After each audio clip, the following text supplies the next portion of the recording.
This is the New York Post version of the CNN Syria prison story. Yes, this is really, as Nick put it, demonstration that at this point the deep state is not even trying. They're not even trying. As an American, I'm insulted. A video showing a journalist inside the Houston home of a suspected New Orleans terrorist is drawing attention from lawmakers. The New York Post recorded the footage just 37 hours after the deadly car attack on Bourbon Street. One senator is questioning the FBI over what she calls an unsecure perimeter around the suspect's home between FBI searches.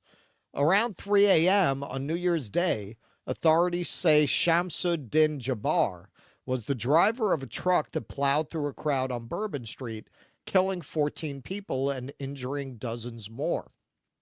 The suspect died in a shootout with police. Authorities believe ISIS inspired the attack.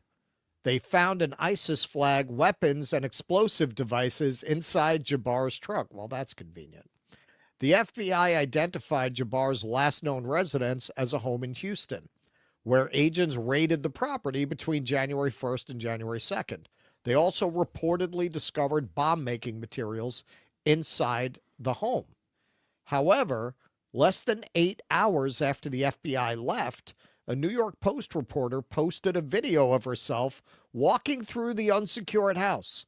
She filmed items left behind by the FBI, including computers, a Koran, and what she described as a bomb making station. All right, so let's look at this video, which is just really amazing. It really is very much like the Syria video. We're here inside the New Orleans terrorist home. You can see that it's been clearly destroyed, the door at least, from the FBI raid yesterday. But if They we may walk put through up the some home, we caution see tape. some No, signs just of left it out what for you. he was up Well, to. He had this work area here, lots of different chemicals splayed around, and different electronics. This is again a work setup. I understand it's reopening tomorrow as an Airbnb. Yeah, right, exactly. Yeah. Okay, just the whole premise. This is this major terrorist case. This is a major national story. All eyes are on this case. The idea that you wouldn't have a couple of agents or local police in a car outside surveilling that location, that the location would not be secured, that there would be no police tape. It's such an obvious setup. It's just amazing. And the things that are left behind. Really? You would leave chemicals and things like just leave Right. What if that? she came in there and fucked with something? What if the camera wasn't on and she touched something? Right? Right. Like you wouldn't doesn't that belong in an evidence lab? At the very least, if you were gonna let a reporter in, wouldn't you have some They'd law be enforcement escorted. authority They'd be escort them escorted. through to make sure that they No, didn't no. touch anything? No, Yeah. this is a total setup. Um Left like look at the receipts, things she finds just in very there. unkempt in here. If we go over here, actually, you can see the Department of Justice documents here, the search warrant, and the property that they recorded here, which seems to be a lot of chemicals. Again, just left in disarray. There's a bedroom back here, and his what appears to be his collection of religious materials, his Qurans, an open Quran with a passage. All right, and this too. They wouldn't have taken the Qurans. They wouldn't have taken them in case there were messages or notes inside. I mean, my understanding is a case this major, a terrorist case like this, they would pretty much take everything. They would I pretty much can't. send everything to a lab. I can't imagine they wouldn't. I can't imagine you'd be able to get in there without a law enforcement escort if you were allowed in there at all. I mean, you're talking about, like you said, a major terrorism case where over a dozen people were killed, dozens more injured. It's obviously, a horrible event. and you just let a New York Post reporter in yoga pants in there with no escort, no supervision, no one there to make sure that she's not touching anything. I'm not saying she would do anything on purpose, but you don't know. You fucking touch. I mean, they got chemicals laid on the table. You go and you touch. I mean, you could touch something and fuck it up. Well, also, and this is subtle, but look at her body language, look at her tone. That's not a reporter who snuck into a crime scene. That is a propagandist who has permission to be there. Well, yeah, I don't Yes, think she would. Yeah, there's a no. there yes, there's a bedroom back there. Okay, so why didn't you go there? Like she's walking around with a confidence that you would not walk around with unless you had some kind of an official sanction to do this. If you just walked into an FBI crime scene, you'd kind of be like, yeah, let's see what we can find. She's very confident, very comfortable. There, as well as even the Bible here, Yeah, no, they but would just leave mostly that. books on Islam and his prayer rug just to the left of me here. And if we go back, there's another bedroom here. You can see he left all these belongings, contact lenses, personal belongings, his bathroom. This seems to be some sort of workspace, again, with other chemicals here. The light's still on, some kind of station set up here. We're not really sure. I'm sorry. In what world would they leave that? Right. That's what doesn't make. That's the worst thing. Like that's what really is the most suspicious about it. How could you not take that into the lab? How? I of course. there is absolutely no way in hell that you're doing a legitimate terrorism investigation. You leave the chemical lab alone. Like, yeah, no, that looks okay. That looks okay. What that was for in, what we can assume was also a bedroom.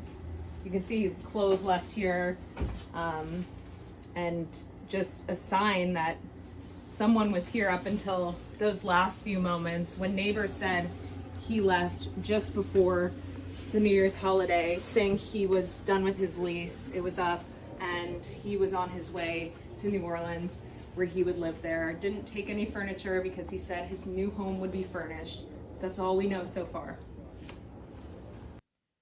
Okay.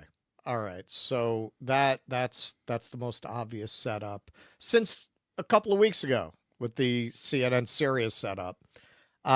Brett Weinstein, who I'm not a fan of, but he did tweet out something I thought was probably right.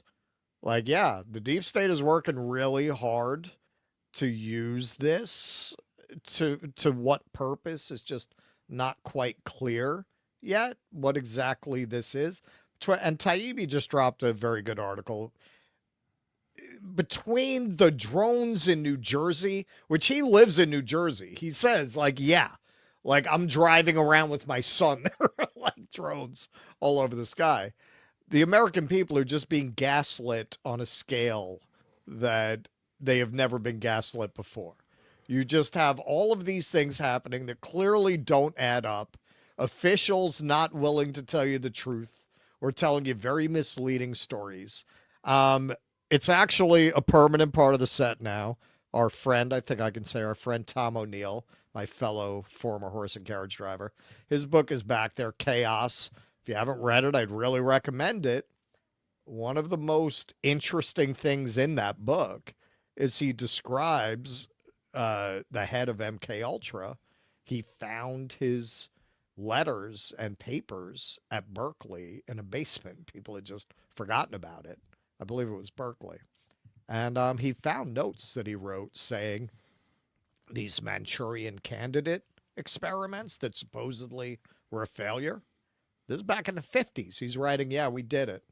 We did it. We were able to erase somebody's memory, implant suggestions, and there was actually an incident on a base that he was the psychiatrist at where a soldier with no history of violence or whatsoever murdered and assaulted a child, a 6-year-old girl. No memory of having done it afterwards whatsoever. at this point, once I read that, a lot of things make sense in that context. A lot of these weird incidents on the one hand, it makes sense you would have a disproportionate number of people who do things like this with a military background because they know how to do it. Something like the Oklahoma City bombing, that kind of thing. Right. Then again, when you look at some of these incidents where what he did not take any skill, right? That so many of these people come off these army bases, the fact that him and the other attacker came off the same army base. And you look at some of what O'Neill uncovers in that book, and a lot of American history, a lot of these incidents make a lot of sense if you assume that claiming that the Manchurian Candidate experiments didn't work is a cover story. Actually, they did work. And if you assume that they have the ability to actually implant suggestions and get people to commit assassinations without real awareness of why or what they're doing, a lot of these things that make no sense add up. Do we know that's what happened? We don't know. But I would say this: when you see that reporter walking into that apartment completely unimpeded, okay, so this is an op. So at that point, if you assume that, a lot of the strangeness around the assassins and the attempts with the guy in the Tesla, supposedly from what I've read, he certainly had the skills to have done that a lot better. Instead, he did it in this very amateurish way. Yeah, I mean, it all looks like an op. And if you do assume that they do know how to do a Manchurian Candidate thing on soldiers that they want to send out to do this kind of thing, of course, there's no way we can know that, but it kind of looks that way. Well, I mean, they're clearly trying to spin a narrative about this event. I mean, they're clearly. I mean, I've not seen a more deliberate attempt and a more obvious attempt to establish some sort of pretext for Middle East war. This is really the most I've seen, the most obvious I've seen since the days after 9/11. Where it was just this very sort of inescapable and sort of inevitable thing. So yeah, that's what I would say. I would say that, regardless of the genesis of the attack, and obviously we're not saying the attack didn't happen. The attack obviously happened. He obviously had a lot of people get killed and injured. Regardless of the genesis of that, there's clearly an effort to use this as a pretext for a very hawkish Middle Eastern foreign policy, which I think we can expect under Donald Trump. I mean, we have no reason to think we shouldn't. Trump has been more hawkish on Iran than even Biden has throughout the campaign. They tried to blame the assassination attempts on Iran. They tried to blame the drones over New Jersey on Iran.